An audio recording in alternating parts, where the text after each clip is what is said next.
I have not seen full code released yet. Bill B, by the way. But let's get into this opinion piece. Vladimir Putin's Russia is facing a wave of truly unprecedented financial sanctions in retaliation for its widely scorned invasion of Ukraine. The sanctions have suddenly revealed the massive power that lay dormant in the unified global banking system for decades, but it likely also marks the beginning of that power's end and the dawn of something more fragmented. Russia's dependence on systems like SWIFT bank messaging, correspondent bank, and Apple Pay is a product of the global dominance of a unified market capitalist status quo. This status quo represents the neoliberal end of history that was widely presumed to have arrived with the fall of the Soviet Union. But there may be no better sign of the end of history than the weaponization of finance happening right now. The scope of sanctions hitting Russia over the last week has showcased the incredible web of nested cross-border interdependencies that make up the fabric of essentially every contemporary society and their ultimate fragility.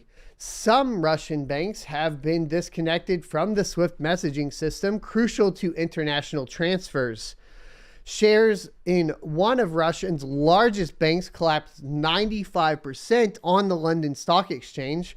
The ruble has declined by roughly 50% against the dollar in just a week, a body blow to the Russian economy that would have a long-lasting effect even if it is in a short-term dip, which it won't be, is what they say. That's opinion. Never add that. Please get better at writing articles.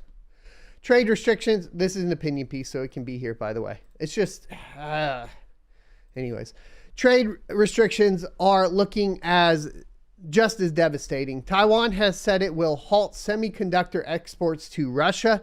Industry observers believe the Russian commercial air fleet, made up largely of Boeing and Airbus planes, is 2 to 3 weeks away from complete shutdown because of an embargo on parts. Apple Pay and other consumer payment services have been cut off for some customers, reportedly causing disruptions, including slowdowns in Moscow's subway system. The total impact reaches down into the very guts of Russian society. It was seemingly not much of an exaggeration. Then, when France's finance minister promised on Tuesday, March 1st, that we are going to cause the collapse of the Russian economy, end quote. What are we into, by the way, guys? Because this is a little different. I did want to talk about this. A lot of people have been talking about this for years and years and years and years. And I think like the Trump administration was the first presidential administration to really acknowledge it.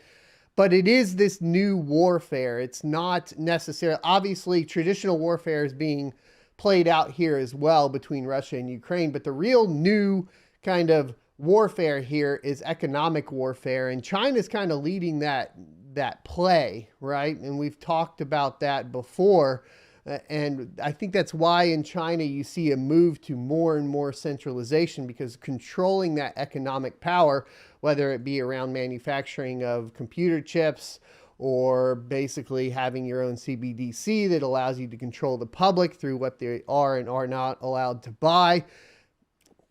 And then on an international relations stage, basically aiming to take down the economy of different countries.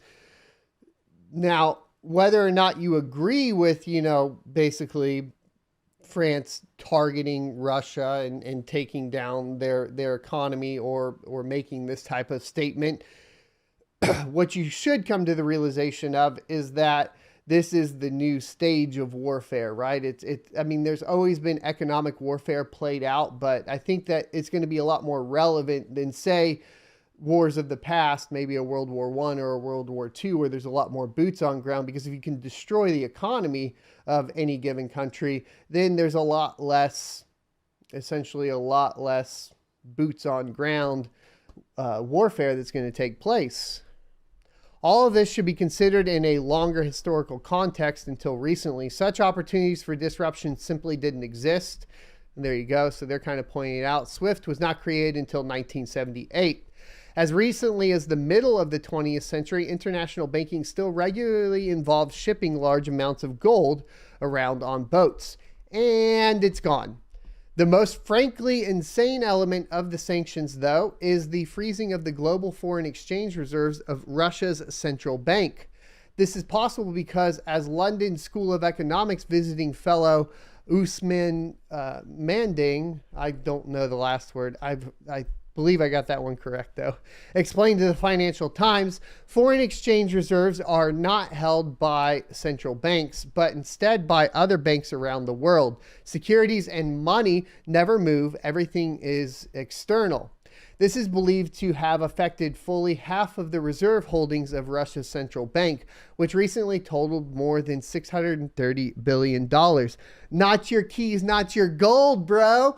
Not your keys, not your gold. You gotta get that in-house. Say, ship that to me on a boat, sir. I want that gold on a boat. I need it over here before we start World War III. I need that gold in my borders. That's where I need it. Not your keys, not your gold, sir.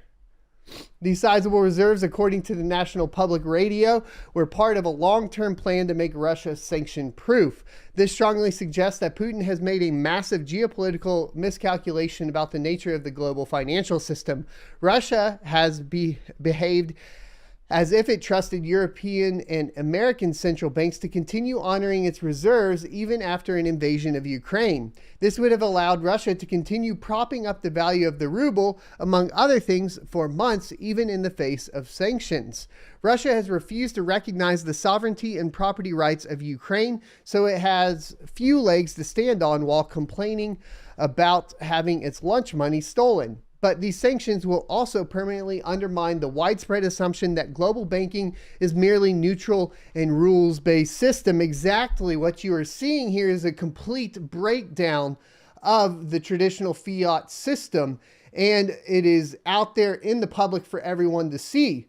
So, whether or not you agree with what Russia is doing, or you think that they should be punished in this manner, if you think this is good, you should be aware that this can be done to anybody. Right?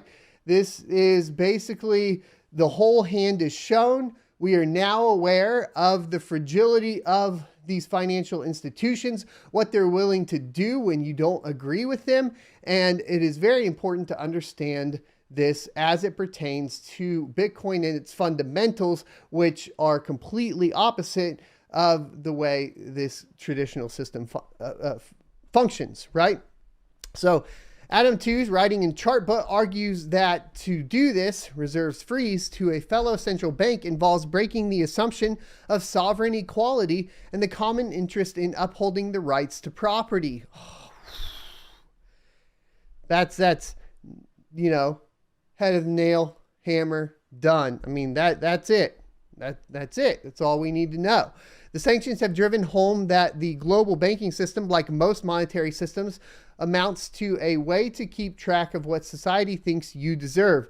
And there you go. This is where we start shifting into, on an individual level, basically needing to be aware of a shift in that thinking away from basically a way to keep track of what society thinks you deserve. There's a lot of talk about central bank financing, right? Or central bank digital currencies, excuse me. And even in the UK, what they were talking about, and they've even said out loud, is that because it's programmable, they would basically be able to allow companies and the government to determine what you can and can't buy on an individual level. So it goes even further and gets more and more granular if we allow CBDCs to come into place and we don't push for a decentralized form of this. Okay? This is an excellent way to think about the yen for hard money that motivates many Bitcoiners. While there are ways for nation states to restrict the movement of Bitcoin, such as enjoining its sale via exchanges, Bitcoin stored in an on-chain wallet cannot be seized or frozen by the kind of decrees that have cut Russia off at the knees. Bitcoin would be described as a digital bearer instrument and can be moved, bought, and held without third parties or intermediaries outside of its own network. This gives new resonance to characterizations of Bitcoin as digital gold. Gold has always been a particularly useful instrument during wartime or other disruptions because its value is considered inherent to the object. Gold rose nearly 10% in February among the rumors of war. Bitcoin is far more mobile than gold, but also has some disadvantages. In particular, gold has no memory, while the transaction history of each Bitcoin is preserved on the blockchain. That presents a real potential problem for the trade in formerly dirty coins, which could wind up blacklisted by mainstream exchanges, even after they're no longer owned by a global pariah. The other thing to note there is that does bring up the question of course, privacy coins, things like Monero, things along those lines, Zcash, so on. What the current ability of governments and agencies to actually find and track those particular coins. We have some questions surrounding that with the hack that we talked about. Was it, I forget which hack now, but the TikTok lady and so on. They had tried to obfuscate it through privacy coins and so on. Didn't seem to work. Was that a problem with the actual hackers themselves, more than likely? Or do they have some tracking available for these privacy coins? Also, is there going to be a resurgence of privacy coins? See, back in like 2016 and that bull run through 2018, privacy coins were really taking off because everything back then was still based on the fundamentals of Bitcoin and not based on NFTs and making a bunch of money real quick. So there is that distinction between the two bull run cycles and what's driven them, which is interesting. Maybe we sway back to those fundamentals again and that gets prioritized. If so, keep an eye on some of these privacy coins. It should be interesting.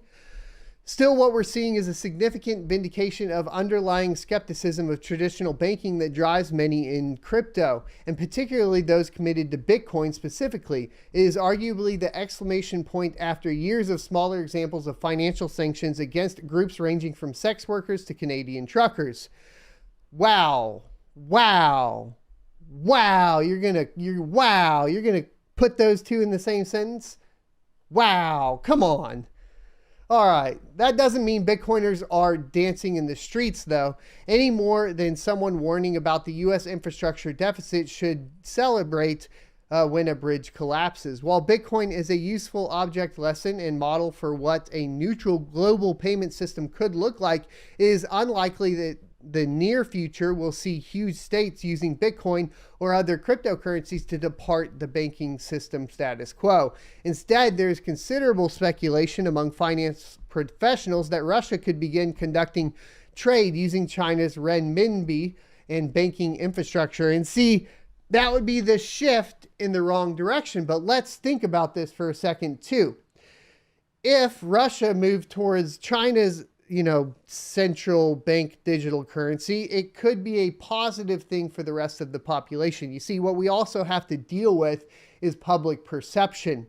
And they could use this use case if Russia starts heavily utilizing basically Bitcoin at this point, or even any other privacy coin, to demonize cryptocurrency and push the rest of the world towards some sort of centralized, because you don't want this to happen again with Russia, basically being able to get around our sanctions with Bitcoin. You don't want that to happen, do you? That's very scary. That would be bad. You wouldn't want that. Let's go ahead and go this route and centralize it all, right? If we have the opposite happen here, we see basically Russia join in with China and their central bank digital currency. They get more centralized. Hopefully what that means is the rest of the world would wake up and be like, okay, cool. Well, we don't want to do that. So let's push further into Bitcoin. This is going to be the emotional tie and the arguments that start getting played out here that will either push us towards more centralization or push us more towards decentralization. And regardless, right, it's just the nature that it will be, because humans are emotional beings, right? And that's just kind of the way it is. Though the dollar is currently surging as a safe haven, a Russian move to RMB could significantly accelerate the ongoing decline of the dollar's global dominance. That would be a major step towards the repolarization of a world we once thought of as geopolitically flat. or just proof that the dream of neoliberal universality was a delusion all along? I'd say it was a delusion all along, and I think that people that were participating within cryptocurrency were aware of this, and that was the reason why the Bitcoin fundamentals are built the way they are, right? The rest of the world's waking up to all these intricacies, especially surrounding cryptocurrency, the importance of preaching the fundamentals of Bitcoin to your neighbor, to the guy in the sauna, to the guy at the gym, that sort of thing. When they get confused about what it is, when they say, oh yeah, I bought some Shiba Inu waiting for it to skyrocket, say that's not what this is about. Let's go back. Let's talk about what this is about real quick, okay? This isn't necessarily about making a ton of money, right? If you want to validate the network, if you want a way to actually work in the business, we can start talking about that. But if we're talking about specifically digital currencies and their purpose, then let's roll back to the fundamentals. Let me tell you a story about a man named Satoshi Nakamoto and this paper he wrote. That's what you need to be doing, all right? I hope you enjoyed this clip from the Crypto Mining Morning Show every Monday through Friday, 7:45 a.m. Pacific and 10:45 a.m. Eastern Time. You can check out more clips here, or if you're interested in checking out the entire live show, you can check that out down here. Thanks for watching, and I'll see you next Tuesday.